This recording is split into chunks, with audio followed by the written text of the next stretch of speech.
Good afternoon, aloha from Florida. There is Sol, or the sun, right up there. You see it on the small screen is Luna. She is waxing now, getting brighter every day as the sun is moving a little faster each day, putting more distance between him and her, or he and she. The sun is more like male, the moon is more like female. The women who understand their own menstrual cycle and the cycle of the moon and live in more harmony with that probably have a little more peaceful life, knowing when to push through on things and have more energy and more strength, and when to chill and relax and not push so hard and just, be at peace. But the sun and the moon move like this around our magnetic center, which is right over there. Polaris, every night of the year I can see Polaris right over there. Excuse me. The sun moves around Polaris once about every 24 hours.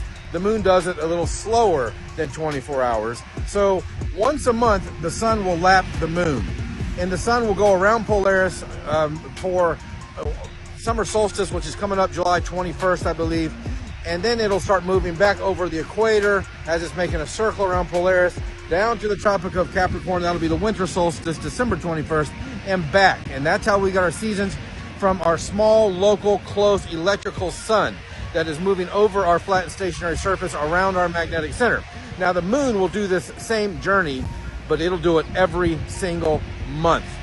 Out here, I've come down here a lot and watched moon rises, and sometimes the moon is rising over here closer to the Tropic of Capricorn, or excuse me, over Cancer over here, the equator about here, Capricorn about there. I can also watch this month after month after month as the sun moves from Cancer to equator to Capricorn and back. Right now, another month or so, month and a half or so, the sun will start rising right about there, which will be when it is over the Tropic of Cancer for the summer solstice. The seasons make perfect sense on flat Earth. The seasons don't make any sense on the globe. In reality, nothing makes sense on the globe. To believe in a globe, you have to have a massive amount of blind faith in pseudoscience nonsense.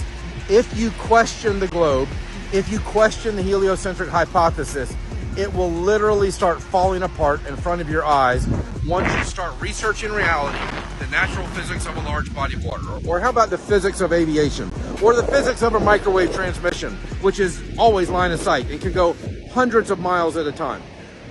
Our observable, objective reality is flat and stationary. Always has been, always will be. There is no globe. The Earth is an intelligently designed, enclosed, electrical, topographical, stationary plane that we commonly call flat Earth. Research it. Go check out 16 emergency landings proving flat Earth by Eddie Allen Carr. Then check out Flatten the Curve by Vika Drazov, a documentary with commercial and military pilots proving the Earth is flat. Check out Eric Dubé and 200 Proofs Earth is Not a Spinning Ball.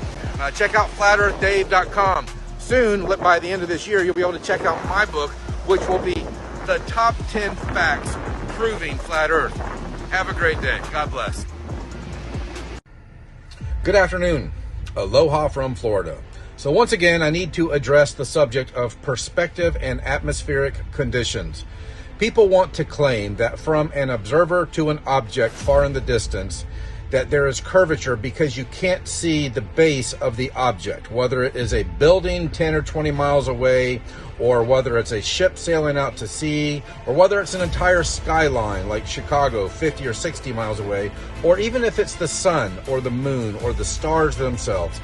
Everything, as they move away from an observer, gets smaller and smaller until they disappear into a vanishing point on the horizon, which is simple perspective, but also is the atmosphere. The atmosphere acts like a lens.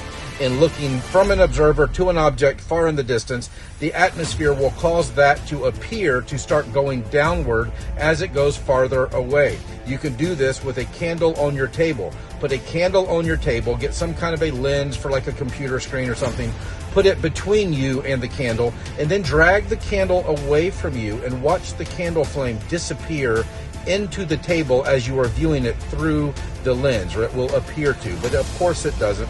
The candle flame will stay at the same altitude over the table, just like the sun and moon stay at the same altitude over the surface of our flat and stationary Earth as they go around our magnetic center.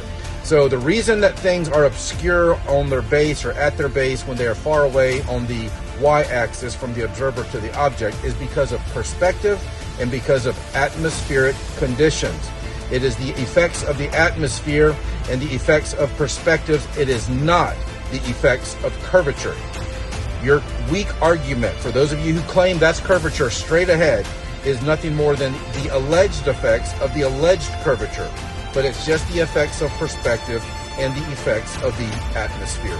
Now, what proves this true is that you can scroll as far to the left and as far to the right on any of those observations where you are claiming curvature, and that's the x-axis going across in front of you. And you will not see any curvature at all because there is none, but yet you're claiming curvature on a smaller distance on the y-axis from the observer to the object. What else proves this true is when you gain altitude. Any observation where you are claiming its curvature because you can't see the base of something, just gain some altitude. Put a drone up 1,000 feet. What happens to the curvature? It's gone? It disappeared? Or it was never there? Fly over a bridge or power lines in Lake Pontchartrain at 10,000 feet. What happens to all the alleged curvature?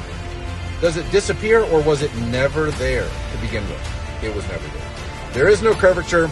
That's why flat Earth is growing. Flat Earth is the truth. The geocentric cosmology is our observable objective reality. The heliocentric hypothesis is a lie. The globe is a scientific absurdity. It has been jammed down the throats of humanity for about the last 150 years, as best I can tell. But if you learn the truth, truth sets you free. Truth makes you strong. Lies make you weak. Truth gives you peace. Lies give you stress. Flat Earth is truth. The globe is a lie. Have a great day. God bless.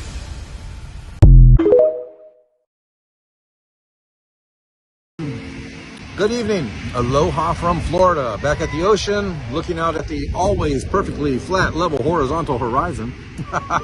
The quickest, easiest, fastest, strongest debunk of the Earth being a globe. The globe is a scientific absurdity.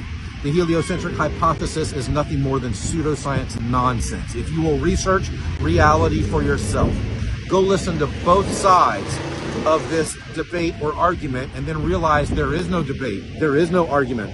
All of the natural sciences prove the Earth is flat and stationary. It's just theoretical physics, astrophysics, quantum physics, which are nothing more than worlds of imagination that try to promote the lie that the Earth is a globe. The Earth is flat. That's the truth. I call it the geocentric cosmology. If you look into that, most people who believe the Earth is a globe, they don't even have any clue what the geocentric cosmology is. That includes the motion of all the luminaries over our heads in perfect repeating cycles for all of recorded history. But I just want to do something real quick called the Aviation Conversation. My flat Earth journey started in 2017 after a Navy pilot who flew missions in Antarctica for 5 years, allegedly, told me to research this. So I did. After a few months, I realized, yeah, the Earth is flat. After 2 years, it became laughable of the so-called claims that people promoting the globe lie were putting forth that they didn't have any evidence for in reality.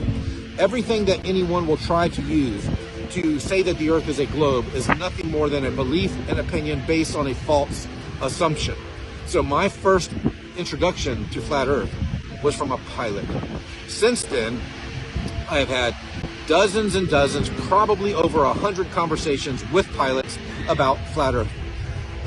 Excuse me. Also, Vika Drazev did the Flatten the Curve documentary. Vika is spelled V-I-K-K-A. Drazev is D-R-A-Z-I-V. Check that documentary out. It is full of commercial and military pilots proving the Earth is flat and stationary with real-world applications, guys who have decades of real-world experience in the world of aviation. So one of the main things about the aviation conversation that I have learned over the last year is the TOD, the top of descent calculation. It is where an aircraft gets their rate of descent and angle of descent out of the sky to land at an airport safely. Guess what? It always calculates a flat and a stationary baseline so that the airplane can land safely. It never accounts for curvature or rotation or revolving for it to land. It always calculates a flat and a stationary baseline. So my conversation with the Navy pilot, the Flatten the Curve documentary with pilots by Vika Drazov, the TOD, top of descent calculation, which must calculate a flat and stationary baseline.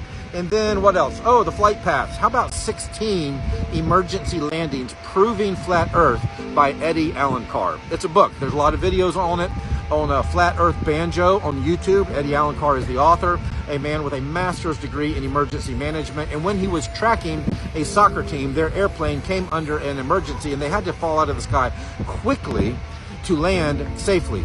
And he said, how did they land there? They were over the ocean. And then he put it on a flat Earth map and he said, oh, that's a straight line. They're flying from point to point. Straight and level flight is a very real thing from point to point. They do not fly in a great circle route of curved, arched flight paths. Airplanes fly straight and level with about a 2 to 3 up of their nose up, so that the nose isn't trying to go directly into the air and the aircraft porpoises violently up and down. Yes, they fly with a 2 or 3 degree up at their nose so that they can fly straight and level. And another thing that proves this is the star trails with an airplane trail captured in that time-lapse photography. We are told by people who want you to believe in the globe that the star trails happen because the Earth is rotating. It's convenient that they forget that the Earth is allegedly also revolving and spiral vortexing and going after the great attractor, whatever that nonsense is. But you can't have perfect repeating star trails night after night for all of recorded history from an observer that is moving 4 different directions at 4 different speeds all at the same time. We observe the star trails because they are moving over us in perfect unison. The star trails prove one motion only in perfect unison, and that is the sky, not the Earth. But sometimes in these star trails, time-lapse photography, you will see an airplane fly through the time-lapse. Guess what? The path is always straight and level. Now, if the Earth were curving beneath the stars, wouldn't the Earth, spinning, if the Earth was spinning beneath the stars, wouldn't it also be spinning beneath the airplane? Wouldn't the airplane trail also be curved across the sky over a period of time for a time-lapse video? Sure, but it's always straight and level because the airplane is flying through the air over a plane. So all of the flight paths, not just the 16 emergency landings, make perfect sense on the Flat Earth map, as do all of the undersea cables. Go check out the undersea cable network that connects all of the continents and see how they would look on a flat Earth map versus a globe. They make perfect sense on the flat Earth. They don't make any sense on the globe. Same with all of the flight paths. So that's just a little bit about the aviation conversation. The physics of flight destroys the blue ball belief system of the Earth being a globe. The globe is a scientific absurdity. The heliocentric hypothesis is nothing more than pseudoscience nonsense. The truth is that we have a geocentric system. Geo, Earth, centric, center. Everything in the sky, everything up there moves over us at perfect repeating cycles for all of recorded history. They move over our flat and stationary Earth and around our magnetic center. That is our observable, objective reality. The fastest, quickest, easiest, strongest debunk of the globe theory is that right there. The natural physics of a large body of water is to be level on its surface and always need a container. The horizon is always perfectly flat, level, and horizontal. Especially, the debunk is so strong when you get to high altitude, long distance observations over water. These debates or arguments that some flat earthers are trying to have with globe theorists or, religious zealots really is what they are, is kind of ridiculous when they're talking about low altitude, relatively short distance observations when we have high altitude, long distance observations, hundreds of miles at a time, perfectly flat, level, horizontal. That's it for today. Go check out Flatten the Curve by Vika Drazov, commercial and military pilots proving the Earth is flat.